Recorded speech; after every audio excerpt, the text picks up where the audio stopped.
Hazmat Bourbon. Just the name sounds intense, and that's because it is. These are bourbons bottled so strong you technically can't even fly with them because they're considered hazardous material.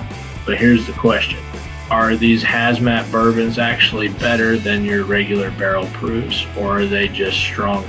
Today, we're breaking that down, what hazmat really means, how these bourbons get so high in proof, some of the most famous hazmat bottles out there, and ultimately, whether or not that extra fire really makes them worth hunting down. Before we dive into the flames, make sure you hit that like button and subscribe to the channel for more bourbon deep dives just like this one. We talk flavor, history, and some wild whiskey science, and you don't want to miss it. So first off, what exactly is a hazmat bourbon? The term comes from American transportation laws. Any distilled spirit that's 140 proof or higher, that's 70% alcohol by volume or above, is considered hazardous material, or hazmat, because of its flammability.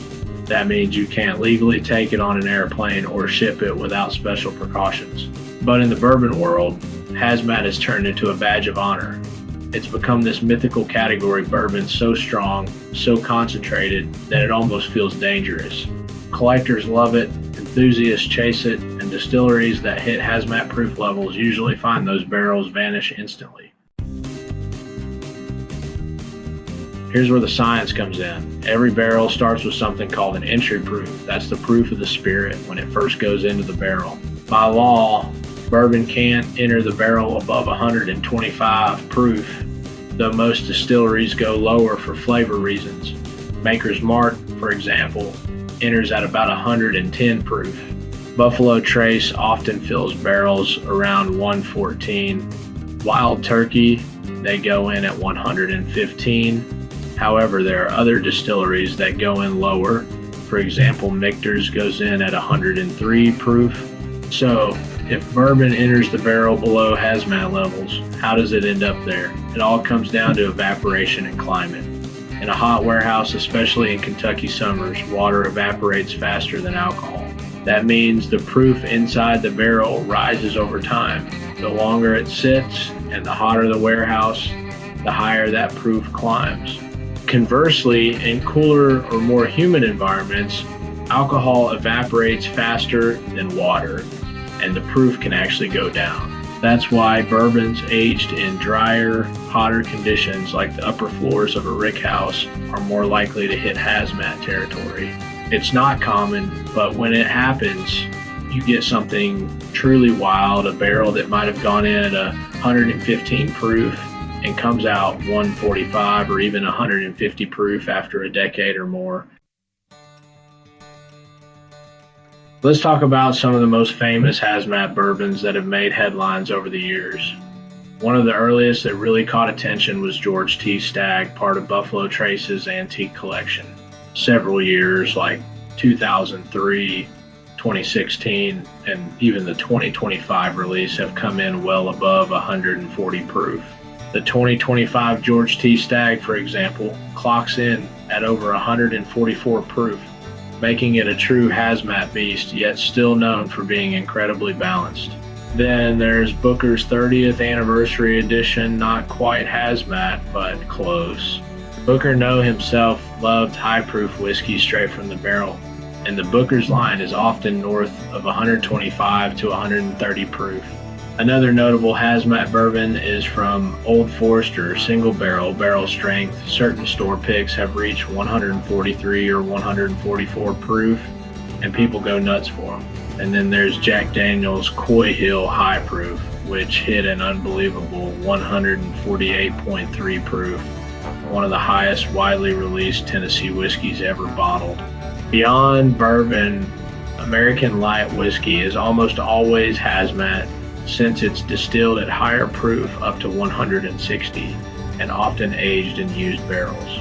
For example, Larrikin Bourbon Company released their 7-year-old American light whiskey this year, and it's also hazmat and very well done, I might add.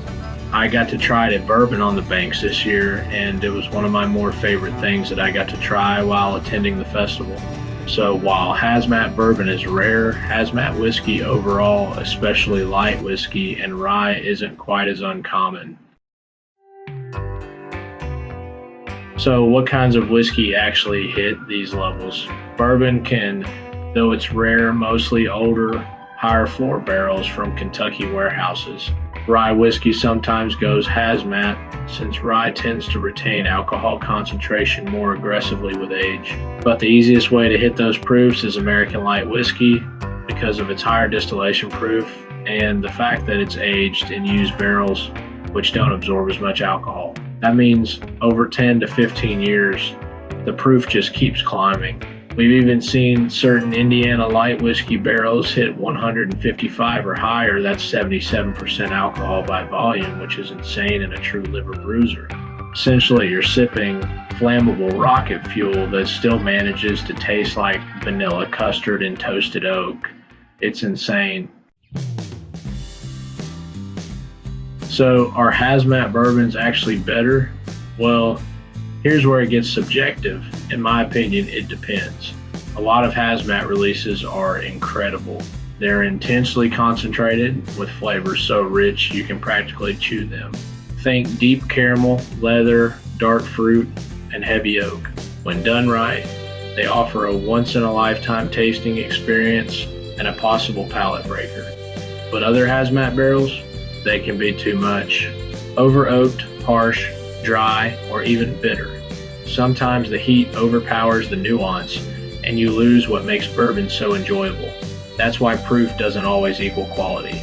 A balanced 120 proof bourbon might drink better than a tongue-scorching 145 proof monster. It all comes down to how well the flavors carry that proof and really the preference of the person tasting the whiskey if they can get pasted the hype of a hazmat bottle. So, are hazmat bourbons better than your normal barrel proofs? Sometimes yes, sometimes no. They're fascinating, collectible, and undeniably bold.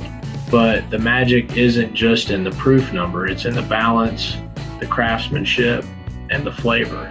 If you ever get the chance to try a true hazmat bourbon, do it. Pour a small glass, add a few drops of water, and take your time. You might discover your new favorite pour, or you might decide St. Vincent proof is your sweet spot. Either way, hazmat bourbons remind us what makes whiskey so special. It's always an experiment, always evolving, and always worth exploring. If you enjoyed this deep dive, hit that like button and subscribe to the channel for more bourbon stories, whiskey science, and reviews every single week. And hey, let me know in the comments what's the highest proof whiskey you've ever tried and was it actually good?